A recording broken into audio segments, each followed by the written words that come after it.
Okay जी, तो फिर आ जाए। अब आज हम आ गया हूँ उसी टॉपिक को हम कंटिन्यू करने वाले हैं जो हमने पहले छोड़ा था, class 7 sociology understanding society, second book का चैप्टर 1। चलिए कंटिन्यू करते हैं। कहते हैं the understanding that informs that conflict perspective that's. अब कॉन्फ्लिक्ट जो पर्सपेक्टिव है वो क्या कहते हैं? कॉन्फ्लिक्ट पर्सपेक्टिव कहता है कि सोसाइटी जो है वो डिवाइडेड की हुई है कास्ट से, क्लास से, पार्शियलिटी से, ठीक है। And some group are disadvantages and some are discriminated against. और कुछ ग्रुप को डिसएडवांटेजेस है और डिस्क्रिमिनेट किया जाता है उनकी कास्ट के बेसिस पे, क्लास के बेसिस पे, ओके। और जो डोमिनेंट ग्रुप है ना, जो ज़्यादा अमीर है, जिनके पास ज़्यादा वेल्थ है, ज़्यादा अच्छी क्लास में है, ज़्यादा अच्छी कास्ट के हैं, वो डोमिनेंस जमाते हैं अपने दूसरे ग्रुप्स पे। किस बात का होगा कि भाई ये जो कल्चरल नॉर्म्स हैं, ये तो कल्चरल नॉर्म्स हैं, और कभी कभार वायोलेंस भी करते हैं उसके लिए लोग। As you will see in the next paragraph, it's not the function specific fields of pressure. अब देखिए कहते हैं कि अब ऐसा नहीं है कि फंक्शनलिस्ट पर्सपेक्टिव ने जो है इसकी बात नहीं करी, जो ग्रुप्स के बीच में अनइक्वलिटी है सोसाइटी में हमारी, ये जो फंक्शनलिस्ट हैं उन्होंने इसकी बात करी नहीं, उन्होंने भी बात करी। लेकिन वो क्या कहते हैं, वो कह रहे हैं कि भाई डोमिनेंट सेक्शन कुछ नहीं होता जो कि सोसाइटी को कंट्रोल कर रहा है, बल्कि और उसी तरफ इसका अपोजिट जो है वो हमारे कॉन्फ्लिक्ट पर्सपेक्टिव कह रहा है कि नहीं, जो डोमिनेंट क्लास है वही सोसाइटी में रूल्स बनाती हैं, उसके हिसाब से फॉलो होते हैं, ठीक है, वही जो है सोसाइटी को कंट्रोल करती हैं। लेकिन भाई जो फंक्शनलिस्ट पर्सपेक्टिव है वो वाले लोग कह रहे हैं कि नहीं, ऐसा कुछ नहीं होता, ये जो है ना ये एक सोसाइटी का पार्ट है। देखिए यहाँ पे आएगा भी आगे, the function perspective is mainly concern with the system requirements of society. ये कहते हैं कि जो सिस्टम है ना हमारा, उसकी रिक्वायरमेंट है जब भी सोसाइटी चलेगी, okay. This effort to the fulfilment of the broadcast condition which are necessary for a system existence. कहते हैं जो ये चीज़ें हैं ना, कि कॉन्फ्लिक्ट होना या फिर डोमिनेंट क्लास का कंट्रोल करना, ठीक है। तो जो डोमिनेंट क्लास भाई डोमिनेंस दिखा रही है अपना, ये अनइक्वलिटी है, ये तो भैया पार्ट है।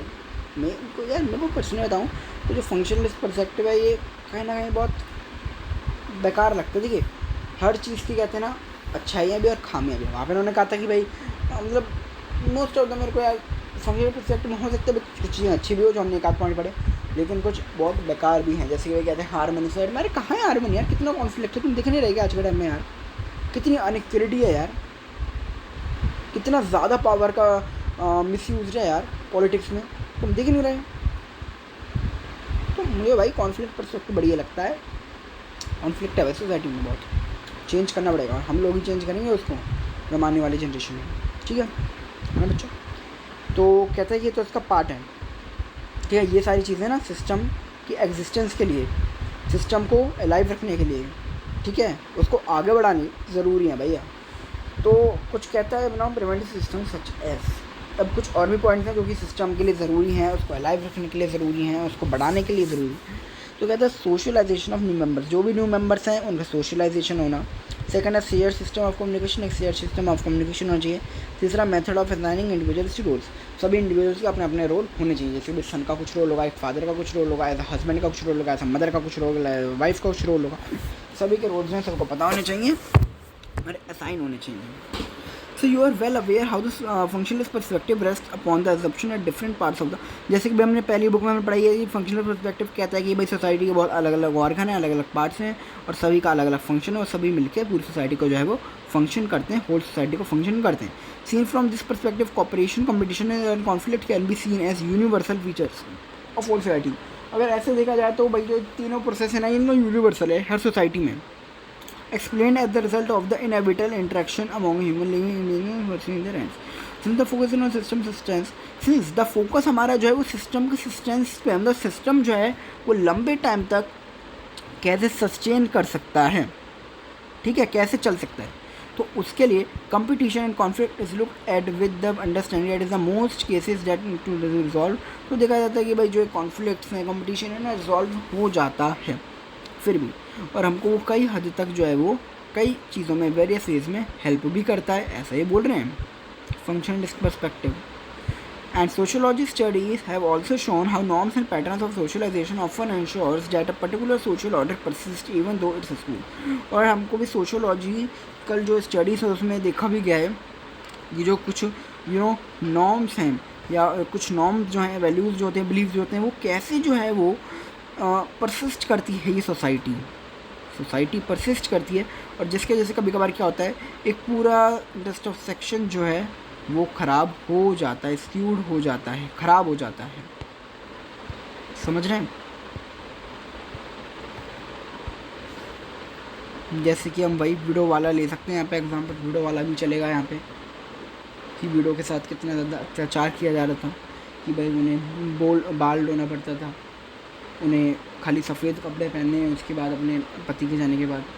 मतलब लोग ना मेरे ख्याल से पहले ये सोचते थे कि भाई जो पत्नी होती है ना वो पति की संपत्ति है, वो पति की संपत्ति है, क्योंकि ह्यूमन बीइंग नहीं है, उसके कोई इमोशन नहीं है, वो पति की संपत्ति है भाई।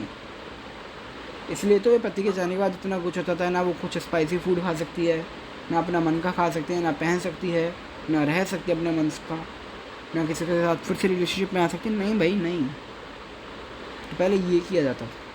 तो मेरे ख्याल से तो भाई यही लोगों की मेंटेलिटी होगी इस टाइम। नहीं, in other words, the relationship between cooperation, competition, the conflict is often complex and not separable। और जो ये ना रिलेशनशिप है इन तीनों प्रोसेस के बीच में बहुत कॉम्प्लेक्स है, इसको सेपरेट नहीं किया जा सकता इसलिए। एंड लिखते हैं in order to understood how cooperation में एंटेल कॉन्फ्लिक्ट। अगर हम जानना चाहें कि कॉपरेशन के अंदर भी कहीं ना कहीं कॉन्फ्लिक्ट कैसे हैं, and difference between the enforce and voluntary cooperation. और ये क्या डिफरेंस है भाई वॉलंटरी और एक एनफोर्स? मतलब एक तो भाई एनफोर्स आपको फोर्स करके जो है कॉपरेशन करवाया जा रहा है, और एक आप अपने मन से अपने मर्जी से कॉपरेशन करो, उसमें क्या फ़र्क है? Let us look at the very continuous issue of women rights to property in their natal family. एक भैया इशू है वुमेन राइट्स का नेटल फैमिली, मतलब जो मायका होता है। तो जनरली क्या था, पहले आपको भी पता है कि भाई जो वुमेन होती थी उनको भाई हिस्सा नहीं दिया जाता था प्रॉपर्टी में। ये मैं आपको क्या बताऊँ पूरा, मैं आपको वैसे बताता हूँ, पढ़ूंगा क्या।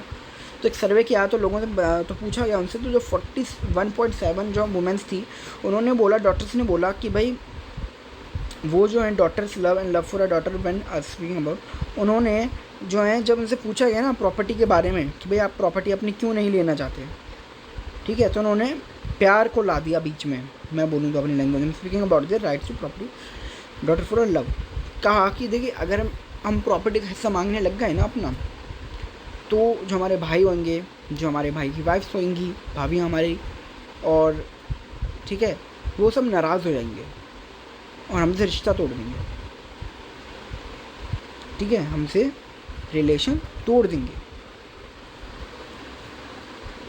तो ये हुआ, but they emphasise apprehension rather than affection by saying that they would not claim. ये आ गया ना कि वो अपनी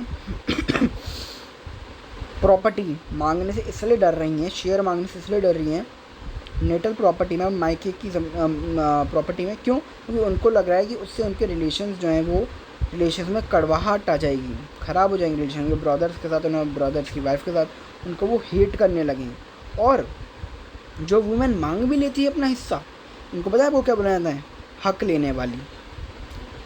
उनको हक लेने वाली बोला जाता है, जी हाँ, मतलब उसको ना बहुत ऐसा ग्रीडी नज़रों से देखा जाता है।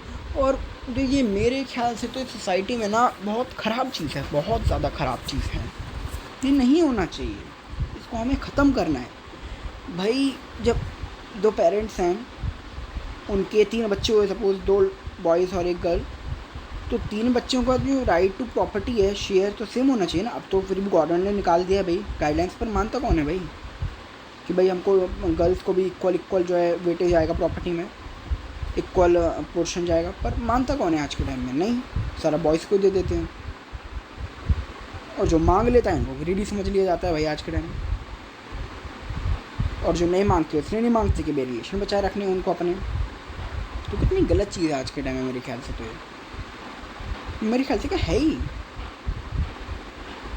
बहुत गलत चीज़ है भाई।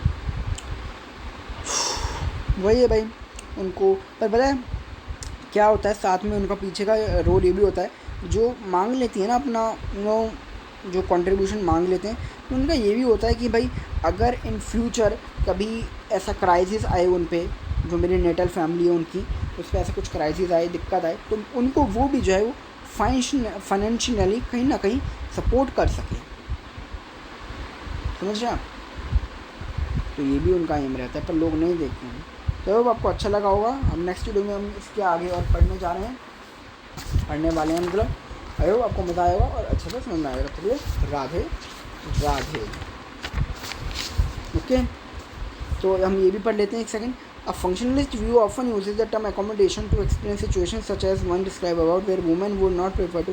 तो जो फंक्शनलिस्ट व्यू है ना, फंक्शनलिस्ट ने इस चीज़ को अकोमोडेशन जो है बोला है, जिसमें वुमेन अपना प्रॉपर्टी पे राइट्स नहीं ले रही हैं। क्यों? क्योंकि वो ये नहीं चाहती कि उनके रिलेशन जो हैं वो ख़राब हो जाएँ।